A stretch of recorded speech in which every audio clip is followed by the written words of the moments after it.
Hi, I'm Kyle Matthews. I'm the high school principal here at Peak to Peak Charter School. Hi, I'm Linda Bostick, high school counselor at Peak to Peak. My name is Mary Campbell. I'm a high school counselor. Hi, my name is Marilyn Kerr. I have two boys at Peak to Peak. They started at kindergarten, and one's graduated off at college, and one is going to be a junior. Well, at Peak to Peak, we have a college-centric mission. We want to help every one of our students find their favorite school of choice. I'm watching my seniors and I'm watching them be devastated that they have worked so hard to get into the schools that they want to go to, and they just can't make it happen financially. There's a couple important things you need to know about that. One, you need to start planning for college early and often.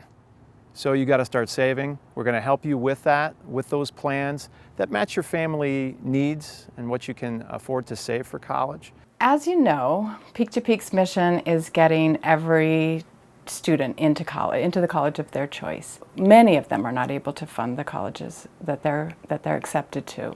I think the biggest advice that I would give any parent looking to have their child be wildly successful in college is that you have to start early. Oh my God, that bill is going to be so big in 18 years. How do we even accomplish that? And there's financial tools out there to model. You know, if college is going to cost $100,000 and it's 18 years away, how much do I have to save each month? Look for an educational planning tool. They're free. You don't have to pay a financial planner. The average price for students to attend school in state ranges from $6,000 for Metro State University of Denver, living at home commuting, to $32,000 is generally the highest for the University of Colorado at Boulder. For out-of-state universities, for a public university, that ranges from, on the low end, about $30,000 to $65,000, with that cost increasing yearly. And it was when our oldest son entered high school that we realized, based on our EFC, that our kids would get zero financial aid, zero need-based aid from the government. Remember that an EFC, which stands for Expected Financial Contribution, is a number that the government attaches to your FAFSA results. So an EFC for a family who's earning $150,000 could easily be in the $45,000 range, depending upon their savings. That basically means that the government and colleges will expect your family to contribute about $45,000 if you have one child in college. So look at this attached chart of EFC values related to income levels. Find your income level. Consider doing the 10-minute FAFSA forecaster to come up with your EFC. And then that could be a great place to start to determine how much you might need to save in the next coming years.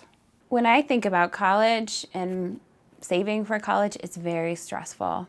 We're two teachers, we have 3 kids, we're clearly not raking in the dough. When you start saving, when they're born, you need to save on average about $200 a month. So our goal is about $2,000 to $3,000 a year per child. But our plan is, when we stop paying the $17,000 a year in daycare, to put at least half of that towards college saving. We did save monthly into an educational savings account called a 529. We had one set up, and we put $25 a month into it per boy. And over time, you know, there was a couple years that we actually didn't put money in, and we had to put more money in later. And we thought, you know, by the time the boys were going to be in school, that we would be pretty satisfied and set that we could help them. We did have some family emergencies that hit, and one of the boys' education accounts was completely depleted.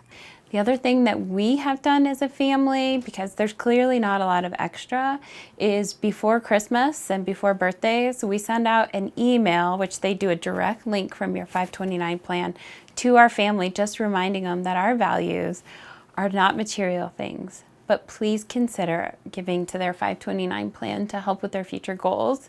It took a little bit for my family to really be okay with that, but they really honor that that's our value. We made a family decision that we weren't going to support the boys 100% through college because we didn't want to put our financial retirement also at risk. When they were in 8th grade, we had some kind of discussions around what does it take to go to college. And we started with a savings plan for them to say, Whatever you put into your college savings fund, we will match 100%. So that was the first pillar of making them have some skin in the game and some ownership. That it wasn't just an entitlement that they were to receive mom and dad paying for their college. We hear as counselors from many families that loans seem evil almost. But in actuality, 60% of college students are taking out loans. If borrowing for a car and borrowing for a house is so important in our culture, then I think borrowing for an education is also important. And for many students, it's the difference maker to finish college in 4 years. Some practical tips that I think have helped me is every time I think about going to get that coffee without a gift card, I think about that's $5 more. And if I have, 2 coffees a week, that's $40 a month that I could be saving. My son ended up going to Boise State University up in Idaho, and with his grades, he was able to qualify for the WUI scholarship, the Western University Exchange Scholarship. And that paid $9,500 towards his $10,000 gap. So he took out a student loan for the remaining $3,000 to $5,000, and that's how he's been paying for college. With College Invest, you can set up an email that you send to your family and friends, and you can personalize it. We had grandparents that would give birthday money and Christmas money, and they would put some of the money into the account directly. Other things that we had to look at is not eating out as much, maybe foregoing a vacation that was more verbose and went camping instead. And all of those things were ways that we were able to cut some of our expenses to carve out that long-term value that we could help support them with. Regardless of how old your kid is, start today.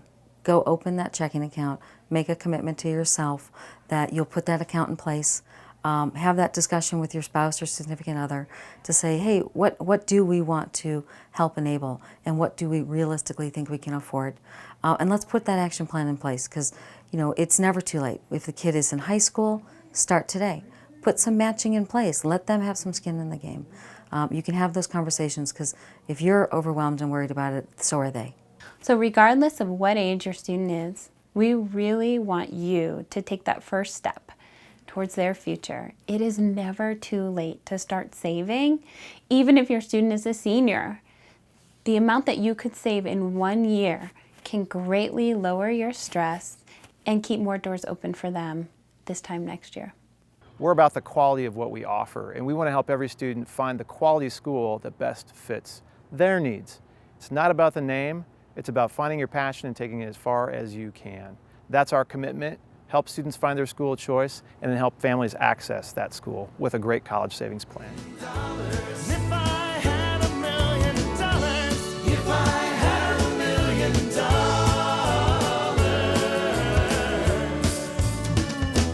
I'd be rich.